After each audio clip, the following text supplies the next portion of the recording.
இது பார்த்திங்கன்னா red dragon ஃப்ரூட்டை கொஞ்சம் சீட்ஸ் எடுத்து நான் டிஷ்யூவில் வச்சு வெட் டிஷ்யூவில் வச்சு ஃப்ரிட்ஜில் வச்சுருக்கேன். ஜெர்மினேட் ஆகுதான்னு பார்க்கலான்ட்டு. கொஞ்சம் நான் இந்த மாதிரி பாட்டில் இதை மண் போட்டுட்டு பாட்டில் வச்சுருக்கேன். இதில் நிறைய சீட்ஸ் இருக்குது. இந்த சீட்ஸ்க்கு மேலே அப்படியே மண் போட்டு வைப்போம். வருதா பார்க்கலாம்.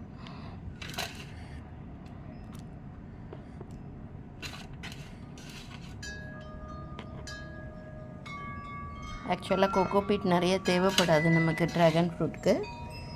இது கொஞ்சம் ஜெர்மினேட் ஆகுதா பார்க்குறதுக்காக கோகோபீட் கொஞ்சம் போட்டிருக்கேன்.